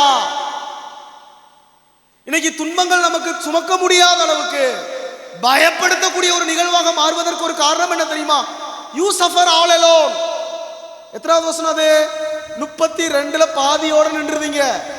என்னை தனியே விட்டு விடுவீர்கள் என்று ஆண்டவர் புலம்பினார் பாருங்க, அந்த புலம்பலோடு நின்றுவீங்க. ஆனா அடுத்த ஒரு வார்த்தை இயேசு டேரா போல்டா சொல்லக்கூடியது என்னது? ஆயினும் நான் தனியே நிற்பதில்லை, தந்தை என்னோடு இருக்கிறார். இதுதான் பிள்ளையே இயேசு துன்பத்தை சந்தித்த விதம். He suffered with his father. அப்பாவோட துணை கொண்டு அவர் துன்பத்தை நேரிட்டார். இன்னைக்கு அப்பாவோட துணையோடு நம்ம நேரிடுறோமா? Do you suffer with your Jesus? Do you allow Jesus to partake in your suffering? கிறிஸ்துவை உன் துன்பத்தில் பங்காளியாக அனுமதித்தாயா? இல்லைன்னா என்ன செஞ்சுட்டு இருப்போம் தெரியுமா? புலம்பிக்கிட்டே இருப்போம். எப்படி புலம்புவோம் தெரியுமா? நான் நல்லா ஜபிக்கிறேனே, நான் திருப்பலிக்கு போறேனே, நான் ஜெபமாலை சொல்றேனே, நான் குடும்ப ஜெபம் ஜபிக்கிறேனே, நான் சில புண்ணிய காரியங்கள்லாம் செய்யறேனே, இனியும் ஏன் எனக்கு துன்பங்கள்? இனியும் ஏன் எனக்கு துன்பங்கள்? அன்பு பிள்ளைகளே, இது ஒரு சாதாரண ஒரு நபருடைய வாழ்க்கையில் வரக்கூடிய ஒரு வார்த்தைகள். ஆன்மீகத்தில் முதிர்ந்தவர்கள் எப்படி பார்க்க வேண்டும் என்று தெரியுமா? ஆன்மீகத்தில் முதிர்ந்தவர்கள் எப்படி பார்க்க வேண்டும் தெரியுமா? பாருங்க, ஒரு சின்ன ஒரு எடுத்துக்காட்டு சொல்றேனே. நீங்க ஓகே, இங்க இருந்து இன்னைக்கு காலையில ஓகே லெட் அஸ் சே கோயம்பேடுக்கு நீங்க போகணும். கோயம்பேடுக்கு போகணும். 5 o'clock இங்கேருந்து விட்டாச்சு. இங்கே உள்ள பஸ் எதுவுமே கிடையாது. எல்லாரும் பஸ் ஸ்டேஷனில் போய் நிற்கிறீங்க. 5 மணி ஆயிடுச்சு, 5:30 ஆயிடுச்சு, 5:45 ஆயிடுச்சு, 6 மணி ஆயிடுச்சு, ஒரு பஸ் வரலை. அப்போ உங்கள் மனசில் வரக்கூடிய சிந்தனை என்ன இருக்கும்? நைட்டு ஃபுல்லாக நான் நைட்டு வீச்சில் உட்காந்து ஜெபம் பண்ணிட்டோம். ஏன்? ஹலோ, கேட்பீங்களா கேட்க மாட்டீங்களா? இனி இந்த நைட்டு வீச்சலுக்கு வந்தவங்க ஒரு மொபைல் ஃபோனை நீங்கள் எங்கேயாவது விட்டுட்டீங்க, தவறி விட்டுட்டீங்க. உங்கள் மனசில் வரக்கூடிய கேள்வி என்னதான் இருக்கும்? சொல்லுங்க. நான் நல்ல காரியத்துக்கு தானே வந்தேன் ஆண்டவரே, நல்ல காரியத்துக்கு பாரு, மொபைலை ஜெபம் பண்றதுக்கு தானே வந்தேன். See, this is the ordinary mentality. இதுதான் ஒரு சாதாரண கிறிஸ்துவன் அன்றாட வாழ்க்கையை விலையிருத்துவதன் அடையாளம். ஆனால் ஒரு ஆன்மீக மனிதன் இதை எப்படி விலையிருத்துவான் தெரியுமா? இதே இன்சிடென்ட் சொல்றேனே, இந்த பஸ்ஸுக்காக காத்திருக்கக்கூடிய இந்த நபர், ஒரு ஆன்மீகத்தில் முதிர்ச்சி அடைந்த ஒரு நபர், கிறிஸ்துவின் சிலுவையோடு தன்னை சேர்த்து வைக்கக்கூடிய ஒரு நபர், இதே இன்சிடென்ட் எப்படி பாப்பா தெரியுமா? ஐயோ, இதே மாதிரி தானே பஸ்ஸுக்காக எத்தனை பேர் என் கூட காத்துக்கிட்டு நிற்கிறாங்க? நான் சொல்றது புரியுதா? அதாவது you put yourself on others shoe. அதாவது மற்றவர்கள் இதை எப்படி பார்க்குறாங்க என்கின்ற கண்ணோட்டத்தில் பார்ப்பாய். இதை ரோட்டில் போறீங்க, ஒரு ஆக்சிடென்ட் தெரியாமல் நடந்துருச்சு, ஒரு ஆக்சிடென்ட் நீங்கள் ஏற்படுத்திட்டீங்க. அப்போ அந்த ஆக்சிடென்ட் ஏற்படுத்தும் போது நமக்கு பல பிரச்சனைகள், பல கேள்விகள் நமக்குள்ளே வரும். நான் நல்லா தானே ஜெபம் பண்ணேன், நான் திருப்பலி கொண்டாடினேன், நான் அது பண்ணேன் இது பண்ணேன், இனி எனக்கு ஏன் ஆக்சிடென்ட் நடந்துச்சு? இதே காரியத்தை ஒரு ஆன்மீகத்தில் உள்ள மனிதன், அதாவது துன்பங்களை கிறிஸ்துவை போல ஏற்றுக்கொள்ள ஒரு வாலண்டரி இன்டேக், தாராளமாக சிலுவையை சுமக்கக்கூடிய மகன், ஆன்மீகத்தில் முதிர்ச்சி அடைந்த ஒரு நபர் இந்த நிகழ்வை எப்படி பார்ப்பா தெரியுமா? அடிபட்ட நபரின் நிலையில் இருந்து அந்த நபருக்கு என்ன தேவை, அவருக்கு நான் என்ன செஞ்சு கொடுக்கணும்? பிள்ளைங்களா சொல்றது புரியுதா? இதுதான் முதிர்ச்சி அடைந்த நிலை. அப்போ துன்பத்தை நாம் தவற விடுகின்றோம் என்றால் அன்பு பிள்ளைகளே, பல ஆசீர்வாதங்கள் நமக்கு தடையாக மாறுகிறது என்றுதான் அர்த்தம். காரணம் ஆண்டவர் சொல்லிட்டாரு, உன் அன்றாட வாழ்க்கையில் சிலுவைகளை நீ சுமக்கவில்லை என்றால் நீ என்னுடையவர் என கருதப்பட தகுதியற்றவன். Praise the Lord. Hallelujah, hallelujah, hallelujah. நீ துன்பத்தை நீ முன்வந்து ஏற்கும்போது என்ன நடக்குது அப்படிங்கிறத ஒரே ஒரு எடுத்துக்காட்டு சொல்லிட்டு முடிச்சிருதானே. அதாவது தலைமுறைக்கு பிளஸிங், தலைமுறை பிளஸிங் நடக்க போகுது. மத்தேயு நற்செய்தி நினைக்கிறேன், எடுங்க பார்க்கலாம். மத்தேயு நற்செய்தி 15வது அதிகாரம் 21வது வார்த்தை வாசிங்க பார்க்கலாம். மத்தேயு 15. ஓகே.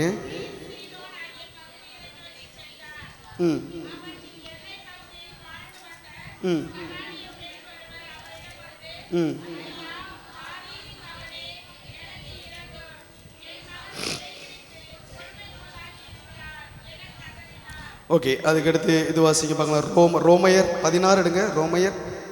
ரோமையர் 16. ஒரே ஒரு இறை வார்த்தை எங்கேயோ மாறிடுச்சு. ரோமையர் 16.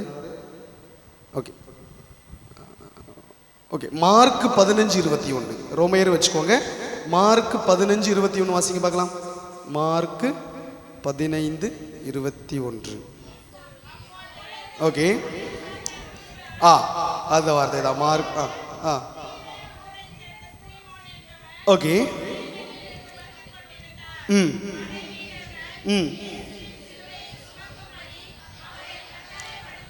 ஓகே, இதுல பாருங்க. அப்பொழுது அலெக்சாந்தர் ரூபு ஆகியோரின் தந்தையான சீரேன் ஊரை சேர்ந்த சீமோன் என்பவர் வயல்வெளியில் வந்து கொண்டிருந்தார். அப்ப இதுல பாருங்க, யாருடைய பெயரை வைத்து அவருடைய தந்தை அறிமுகப்படுத்தப்படுகிறார்? பிள்ளைகளுடைய பெயர். அந்த பிள்ளைகளுடைய பெயர் என்ன? அலெக்சாந்தர் ரூபு. ஏன் அங்க மார்க் நற்செய்தியாளர் நேரடியாக சீமோன் பெயரை மட்டும் சொன்னா போதுமே, ஏன் மகன்களுடைய பெயரை சொல்றாரு? ஏன் மகன்களுடைய பெயரை சொல்லி அப்பாவை அறிமுகப்படுத்துறாரு? ஏன்னா மார்க் நற்செய்தியாளர் இந்த திருமுகத்தை எழுதுவது ஏகதேசம் 58 AD 56, 57, 58 அந்த நேரத்தில் தான். அந்த நேரத்துலலாம் சீமோன்லாம் இறந்தே போயிருப்பார். அப்போ ஈஸியாக மக்களுக்கு புரியுறதுக்காக அப்போ வாழ்ந்து கொண்டு இருக்கக்கூடியது யாரு? அவருடைய பிள்ளைகள். அவருடைய பிள்ளைகள் யாரு? அலெக்சாந்தர் ரூபு. அப்போ நம்மிடம் வாழ்ந்து கொண்டு இருக்கக்கூடிய அலெக்சாந்தர் ரூபுடைய அப்பாவாகிய சீமோன்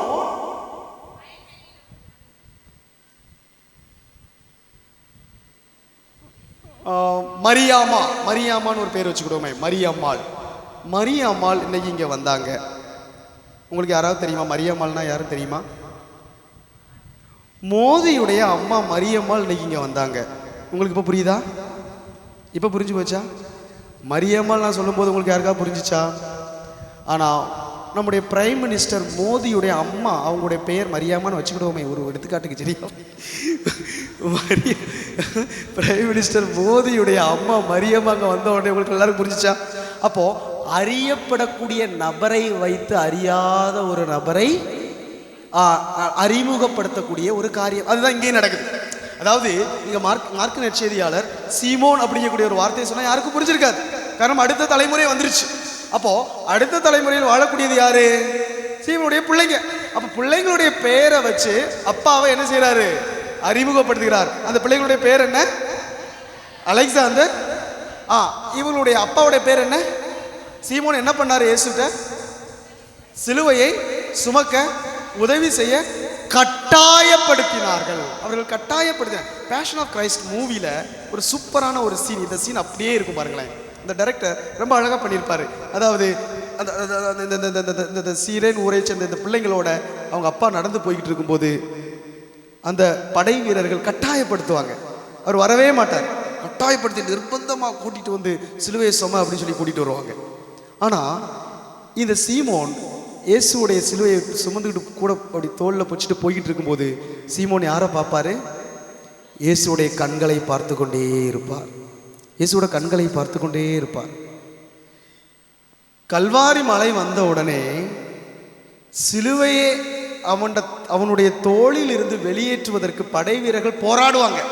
நீ போதும், இவ்வளவு சுமந்தது போதும். கட்டாயப்படுத்தப்பட்ட நபர் இயேசுடைய கண்களை பார்த்தபோது அந்த சிலுவையை சுமக்கக்கூடிய தைரியம் கூட கிடைத்தது. பாருங்களேன், இதுதான் பிள்ளைகளே உன் அன்றாட வாழ்க்கையில் துன்பங்கள் இப்படித்தான். நீ தனியா சுமந்த அப்படின்னா நீ தேடக்கூடிய ஒரு காரியம் என்னதான் இருக்கும் தெரியுமா? எங்க கயிறு இருக்குது, எங்க மருந்து இருக்குது, எங்க குழி இருக்குது, எங்க பள்ளம் இருக்குதா? உங்களுக்கு தான் தெரியும், தேடுறவங்களுக்கு தான் தெரியும் எதை எதை தேடுதீங்கன்னு. பாரு, நீ தனியாக சுமந்தா என்றால் வாழ்க்கையை வெறுத்து விடுவாய். ஆனால் நீ பார்க்க வேண்டிய ஒரு நபர் யார் தெரியுமா? இந்த ஆண்டவர். புனித ரீத்தா சொல்லக்கூடிய சூப்பரான ஒரு வார்த்தை இருக்குது. புனித ரீத்தா தன்னுடைய வாழ்க்கையில் எல்லாத்தையும் இழந்தாள். கணவனை இழந்தாள், பிள்ளைகளை இழந்தாள், அருள் சகோதரியாக மாறி ஒரு கான்வென்ட்ல இருக்கும்போது அங்கே பல துன்பங்கள். அப்போ அவளை பற்றி கேட்கும்போது எப்படி இந்த துன்பங்களை எல்லாம் நீங்க தாங்குனீங்க அப்படின்னு சொல்லும்போது அவள் சொல்லுவாள், இந்த சிலுவையை பார்க்கும் பொழுது எனக்கு எல்லா தைரியமும் கிடைத்தது. புனித ரீத்தாவுடைய சித்திரத்தை நீங்க படத்தை நீங்க பார்த்துருக்கிறீங்களா? புனித ரீத்தா தெரியுமா உங்களுக்கு? அந்த ரீத்தா அந்த புனிதையுடைய படம் தெரியுமா? பார்த்துருக்கிறீங்களா? படம் நான் சொல்றது என்னது? பிக்சர் பார்த்துருக்கிறீங்களா? கூகுளில் போய் பாருங்க. Yes, very good. பாருங்க, ரீதா அம்மா அப்படி படுத்திருப்பாங்க. இந்த சிலுவையிலிருந்து, நெற்றியிலிருந்து, சிலுவையின் இந்த தலையிலிருந்து, இயேசுடைய தலையிலிருந்து ஒளி கதிர்கள் ரீதாவுடைய தலையில வந்து படும். See, I look at the cross and have the courage. சிலுவையை பார்க்கும்போது துன்பங்களை தாங்கிக் கொள்ளக்கூடிய எல்லா சக்தியும் பலனும் எனக்கு கிடைக்கிறது. Praise the Lord. Hallelujah. Hallelujah. கட்டாயப்படுத்தப்பட்ட ஒரு நபர் தான் இந்த சீமோன். ஆனா இடம் வந்த உடனே சீமோனை இந்த படை வீரர்கள் போதும் சொல்லி நிறுத்தி அவனை வெளியே தள்ளுறாங்க. காரணம் என்ன? இயேசுவின் கண்களை பார்த்த பொழுது அவனுக்கு சிலுவையை சுமப்பது என்பது பெரிய காரியம் இல்லை. ஏன் தெரியுமா? இயேசுடைய முதுகுல தான் சிலுவை இருந்தது. சீமோன் அந்த சிலுவையுடைய முனியத்தான் தூக்கிட்டு வந்தாரு. அன்பு பிள்ளையே, உன் வாழ்க்கையில் இதுதான் நடக்குது. நீ அல்ல சிலுவையை சுமப்பது, உன் சார்பாக இயேசு சுமக்கிறாரு. கொஞ்சம் நினைச்சு பாரு, உன் வாழ்க்கையில கடந்த காலங்களிலிருந்து இப்ப நடக்கக்கூடிய அந்த துன்பங்கள் வர கொஞ்சம் நினைச்சு பாரு. நீ நினைக்கிற இந்த சிலுவையை நான் சுமக்கிறேன் அப்படின்னு இல்ல. இன்னைக்கு நீ உயிரோட இந்த எல்லாவூர் தியான மையத்துல இங்க உட்கார்ந்துகிட்டு இறை வார்த்தைய இவ்வளவு சந்தோஷமா இவ்வளவு ஆனந்தமா கேட்டுக்கிட்டு இருக்க அப்படின்னா உன் சிலுவையை சுமப்பது நீ அல்ல, இயேசு கிறிஸ்து உன் சார்பாக சுமந்துகிட்டு இருக்கிறாரு. நீ என்ன பண்ற தெரியுமா? அந்த சிலுவையோட முனியை மட்டும் தான் பிடிச்சிட்டு இருக்கிற. Praise the Lord. Hallelujah. Hallelujah.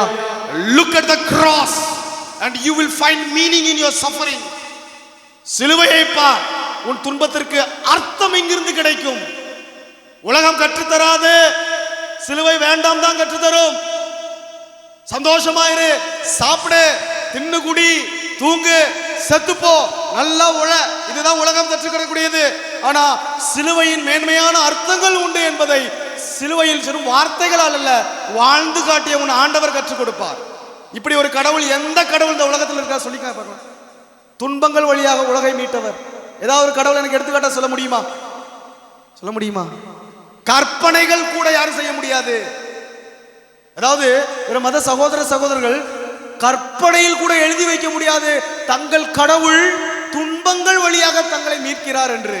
ஆனால் இது கற்பனை அல்ல, வரலாறு, கதை. துன்பங்கள் வழியாக உன்னை மீட்ட உன் ஆண்டவர். காரணம் என்ன தெரியுமா? அந்த மீட்பிற்கு நிலையான அர்த்தம் உண்டு. Praise the Lord. Hallelujah. இப்ப அப்படியே வாங்க பார்க்கலாம். ரோமையர் புத்தகம் 16வது அதிகாரம் 13வது வார்த்தை.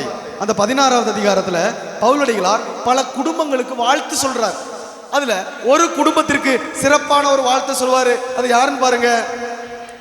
ஆண்டவர் பணிக்கென தேர்ந்தெடுக்கப்பட்ட ரூபு. யார் இந்த ரூபு? ஹலோ, யார் இந்த ரூபு? சத்தமா சொல்லுங்க, யார் இந்த ரூபு?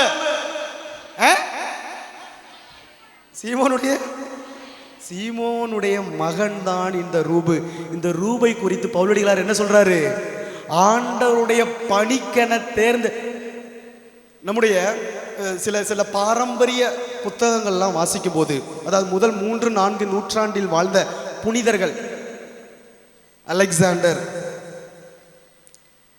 அல்லது ஒரு பேர் என்ன மறந்து போச்சு, சாரி சார், டக்கு ஞாபகத்துக்கு வரல. இவருடைய புத்தகங்களை நம்ம வாசிக்கும் போது அதில் இவர்கள் இந்த பகுதிக்கு கொடுக்கக்கூடிய விளக்கம் என்ன தெரியுமா? இந்த ரூபு என்கின்ற நபர் முதல் கிறிஸ்தவ சமூகத்தில் பிஷப்பாக இருந்தார் என்று. யோச பிஷப், ஆண்டவர் பணிக்காக தேர்ந்தெடுக்கப்பட்ட ரூபு. யோச பிஷப் யாருடைய பையன்? அவங்க அம்மாவை பத்தி பவுலடிகளார் என்ன சொல்றாரு? அப்படி தொடர்ந்து வாசிங்க பார்க்கலாம். தேர்ந்தெடுக்கப்பட்ட ரூபுவுக்கும் அவர் அன்னைக்கும் வாழ்த்து கூறுங்கள். அவருடைய அன்னை எனக்கும் அன்னை. அப்போ அவங்க அன்னை அம்மாவை பத்திரமா பார்த்துக்கோ, அவங்க அம்மாவை பத்திரமா பார்த்துக்கோ. காரணம், கணவன் இயேசுடைய சிலுவையை சுமந்தவர். அப்போ இதோட அர்த்தம் என்ன அப்படின்னா, அன்பு பெற்றோர்களே, அன்பு பிள்ளைகளே, இன்னைக்கு நீ சந்தோஷத்தோட உன் வாழ்க்கையில் ஆண்டவர் அனுமதித்த துன்பங்களை நீ சுமந்தா என்றால் உன் தலைமுறை ஆசீர்வதிக்கப்பட்டிருக்கும். ஹல்லேலூயா. இன்னைக்கு நீ வேற துன்பங்களை நீ உனக்கா தேடிலாம் போக வேண்டாம். இப்ப நீ வாழ்ந்துட்டு இருக்கிற வாழ்க்கை, இந்த வாழ்க்கையில் ஆண்டவர் அனுமதித்த துன்பங்கள் உண்டு ஏராளமா. ஆனா இன்னைக்கு நீ அதெல்லாம் மாத்தி நிறுத்திக்கிட்டு இருக்கிற. துன்பங்கள் வேண்டாம், தப்பிச்சு ஓட பார்த்துக்கிட்டு இருக்கிற அன்பு பிள்ளையே, உனக்கு விடுதலை எங்கேயும் கிடைக்காது. ஒரே வழிதான் இருக்குது. ஆண்டவரே சொல்லிட்டு போயிட்டாரு, உலகில் உங்களுக்கு துன்பங்கள் உண்டு, துன்பங்கள் உண்டு, பயப்படாத, நான் இருக்கிறேன். I have won the world. நான் உலகை வென்று விட்டேன். Praise the Lord. ஹல்லேலூயா. அப்ப ஆண்டவர் அனுமதித்த துன்பங்களை அன்றாட வாழ்க்கையில் நீ சுமந்தாய் என்றால் உன் தலைமுறையே ஆசீர்வதிக்கப்பட்டிருக்கும். யார் இந்த ரூபு? யார் இந்த அலெக்சாண்டர்? அந்த வழியா போனக்கூடிய ஒரு ஆள். ஆனா பாருங்க, தலைமுறையை ஆண்டவர் எப்படி பாதுகாத்தார் என்று. Praise the Lord. Hallelujah, hallelujah, ஹல்லேலூயா. இயேசுவே நன்றி. அன்பார்ந்தவர்களே, பாப்புலர் மிஷன் இந்த நாட்கள் எல்லாம் நிறைய பங்குகளில் நாங்கள் போய்கிட்டு இருக்கிறோம். பாப்புலர் மிஷன் தியானம் உங்களுக்கு தெரியும். உங்கள் பங்குல எங்கேயா நடந்திருக்குதா? Popular mission நடந்திருக்குதா? நடக்கா உங்கள் பாப்புலர் மிஷன் அது முக்கிய ஒரு வித்தியாசமான தியானம். பங்குகள், ரினியூவல் ஆஃப் யுவர் பேரிஷ், அதுதான் அந்த பாப்புலர் மிஷன் அப்படிங்கிற வார்த்தையோட அர்த்தம். பங்குகளுடைய ஒரு புதுமை. உங்களுடைய ஒவ்வொரு வீடுகளுக்கும் நாங்கள் நுழைந்து நீங்கள் வாழக்கூடிய சூழ்நிலைகளிலிருந்து உங்களை தூக்கிட்டு வந்துடும். அப்போ இப்படி ஒவ்வொரு வீட்டிற்கும் போகும்போது, வீடு சந்திக்க போவோம் நாங்கள். 5 நாட்கள் உங்கள் பங்குல இருந்து தியானம் கொடுக்கக்கூடிய ஒரு காரியம் பாப்புலர் மிஷன். உங்கள் வீடுகளுக்கு இந்த மாதிரி பல வீடுகள் இந்த நாட்கள் எல்லாம் போன மாதம், அதற்கு முந்தின மாதம் அருள் தந்தையர்கள் நாங்கள் தமிழ்நாட்டில் ஒவ்வொரு வீடுகளுக்காக போகும்போது ஆச்சரியமான காரியம் என்ன தெரியுமா? எந்த வீட்லையும் சிலுவை இல்லை, சிலுவை இல்லை. ஆச்சரியம் பிள்ளைகளே, ஆச்சரியத்தை விட எனக்கு அவமானமாக இருக்கிறது. ஏன் உங்க வீட்டில் சிலுவை இல்லை அப்படிங்கிறதுக்கு பதில் என்ன வருது தெரியுமா? கஷ்டம் வந்துடும் சாமி. அன்பு பிள்ளைகளை, இது யாரு சொல்லி கொடுத்தா உங்களுக்கு? அப்ப நீங்களும் இங்க கஷ்டம் வரும் சொன்னா இங்க குறைபட்ட சிலுவை இல்லைன்னு நான் நினைக்கிறேன். வீட்டில் சிலுவை இல்லாதவங்க கை தூக்க சொன்னா எல்லாரும் தூக்கிடுவாங்கன்னு நினைக்கிறேன். வர்கீஸ் ஃபாதர் அப்படியே தலைகரங்கி விழுந்துருவாரு. 3 நாள் சொல்லுது, பிள்ளைங்களை சொன்னீங்களா? சரி, அப்ப பாருங்க, சிலுவை. இன்னைக்கு நம்மளோட குடும்பம் வீட்டில் சிலுவை இல்லை. அப்போ நான் அந்த சிலுவை பற்றி ஒரு பங்குல இப்படி ப்ரீச் பண்ணிக்கிட்டு இருக்கிறேன். பாப்புலர் மிஷன் தியானத்தோட 5வது நாள், இறுதி நாள், சிலுவை பற்றிய ஆராதனை, சிலுவை பற்றிய டாக் இருக்கும். ப்ரீச் பண்ணிக்கிட்டு இருக்கும்போது ஒரு அண்ணா இங்கே முன்னாடி, இந்த அம்மா இருக்கிற மாதிரி முன்னாடி இருந்துக்கிட்டு, ஃபாதர், சிலுவை எல்லாம் அது ஃபாதர் சிஸ்டர்ஸுக்கு மட்டும்தான் ஃபாதர். அண்ணா, இது யாரும் உங்களுக்கு சொல்லி கொடுத்தா? அப்படிதான் எல்லாரும் சொல்லிக்கிட்டாங்க. ஃபாதர் சிஸ்டர் மட்டும்தான் சிலுவையை போடணும். அப்ப நானு காமிச்சேன், இங்க பாருங்க, சிலுவையை போட்டிருக்கிறேனே, என் உள்ள சிலுவை இருக்குது, எடுத்து காமிச்சேன். அப்போ சிலுவை பார்த்தீங்களா பார்த்தீங்களா, அந்த சிலுவையில் பாடுபட்ட சிறுவம் இல்லை பார்த்தீங்களா? ஏன் பாடுபட்ட சிறுவம் கிடைக்கல, அதனால தான் இது. இல்லை பாடுபட்ட சிறுவத்தை போட்டுட்டீங்க அப்படின்னா உங்க வாழ்க்கையே என்ன ஆயிரும்? அப்போ பிசாசு எந்த அளவுக்கு நீங்க ஏமாத்தி வச்சிருக்கிறான் பாத்தியா? பிசாசு எப்படி எல்லாம் நீங்க உன்னை ஏமாத்தி வச்சிருக்கிறான் பாத்தியா? அன்பு பிள்ளைகளை, இது யார் உனக்கு கற்றுக் கொடுத்தா? பைபிள் கற்றுக் கொடுத்ததா? ஃபாதர் சிஸ்டர் கற்றுக் கொடுத்தாங்களா? அல்ல யாரு கற்றுக் கொடுத்தா உன் வீட்டில் சிலுவை வைக்க கூடாது என்று? நம்ம எல்லாரும் வீடுகள்லையும் சிலுவை, வீடுகளில் மட்டும் இல்ல, நம்முடைய உடம்புல சிலுவை அடையாளம் இருக்கணும். அது ஒரு மோதிர வடிவிலையோ அல்லது ஜபமாலை வடிவிலையோ அல்லது சிலுவையை நம்ம உடல்ல தரிக்கணும். கிறிஸ்தவத்தின் அடையாளம் பிள்ளைகளை, இது கிறிஸ்து என் கூட இருக்கிறார் என்பதன் அடையாளம். இந்த சிலுவை அவமானத்தின் சின்னம் அல்ல, மீட்பின் அடையாளம். உன் வாழ்க்கையின் மீட்பின் அடையாளம் இது மட்டும்தான். நீ செய்யற புண்ணியத்தால் மோட்சத்துக்கு போயிடலாம் ஒரு தடவை நினைச்சிடாது. ஒருத்தர் இருக்க முடியாது நம்ம புண்ணியத்தை பார்க்கும்போது. இந்த அம்மா வேணும்னா இந்த அம்மாவோட புண்ணியத்தோட தன்னை கம்பேர் பண்ணிக்கலாம். கடவுளுடைய புண்ணியத்திற்கு நேரா நம்மளால கம்பேர் பண்ண முடியாது. Praise the Lord. அப்ப மோட்சம் போறதுக்கு உனக்கு ஒரே ஒரு வழி என்ன தெரியுமா? சிலுவை. சிலுவை. இந்த சிலுவையை நீ கட்டி பிடிச்சு அப்படின்னா தான் உனக்கு மீட்பு. சிலுவையை நீ அரவணைத்தால் மட்டும்தான் உனக்கு மீட்பு. சிலுவையை நீ அன்பு செய்தால் மட்டும்தான் உனக்கு மீட்பு. சிலுவையை உன் வாழ்க்கையின் ஒரு பாகமாக எடுத்தால் மட்டும்தான் உனக்கு மீட்பு. உனக்கு வாழ்க்கையே அப்படிதான். இல்லைனா அதுவரை துன்பங்கள் பெருகத்தான் செய்யும். பிசாசு பயப்படக்கூடிய வல்லமையுள்ள ஆயுதம் என்னது? அப்படிப்பட்ட சிலுவையை இன்று வெறுக்கக்கூடிய, வேண்டாம் என்று உதாசீனப்படுத்தக்கூடிய குடும்பங்கள் நம்மிடையே, எனக்கு தெரியல, இந்த கூட்டத்தில் கண்டிப்பா அந்த மாதிரி பிளாக் ஷீப் உட்காந்துக்கிட்டு இருக்கும் என்பது எனக்கு 100% தெரியும். ஏன் தெரியுமா? உங்க வீடுகளுக்கு தான் நாங்கள் தான் போறோமே. உங்க வீடுகளுக்கு தான் போறோமே. உங்க வீடுல நடக்கக்கூடிய காரியம் தான் இந்த தியானத்தில் போய் உங்க பங்குகளுக்கு வரும்போது 100% தெரிஞ்சிருதே. அது இல்லாத வர இங்க ப்ரீச் பண்ணிக்கிட்டு இருக்கும்போது நீங்களாம் ரொம்ப பயங்கரமான கத்தோலிக்க கிறிஸ்தவர்கள் அப்படின்னா பாரம்பரிய கிறிஸ்தவன் தான் நம்பிக்கிட்டு இருந்தேன். எப்போ இந்த பாப்புலர் மிஷனுக்கு டைரக்டர் ஆகி போனனோ அப்பையிலிருந்து நீங்க வாழக்கூடிய வாழ்க்கையுடைய லட்சணங்கள் எல்லாம் சூப்பரா தெரியுது. Praise the Lord. Alleluia, alleluia, alleluia. அன்பு பிள்ளைகளே, பாருங்க, அந்த புனித வாரத்துல திருச்சபையோட அழகா நமக்கு ஒரு வழிபாட்டையே சொல்லி கொடுக்குது. பாருங்களேன், திருச்சிலுவையை முத்தி செய்யக்கூடிய வழிபாடு. அன்னைக்கு நம்ம வர்றோம், ஞாபகம் இருக்குதா? ஹலோ, ஞாபகம் இருக்குதா? முழந்தால் படியிட்டு அப்போ குருவானவர் பாடக்கூடிய ஒரு பாடல் இருக்குது. சத்தமாக நம்ம சேர்ந்து பாடுவோமா? அன்னைக்கு குருவானவர் மட்டும்தான் பாடுவார். இன்னைக்கு உங்களுக்கு பெர்மிஷன் கொடுத்தாச்சு, சேர்ந்து பாடுவோம், பிரசங்கம் முடியுது. திருச்சிலுவை மரமிதோ இதிலேதான் தொங்கியது உலகத்தின் ரட்சணியம் வருவி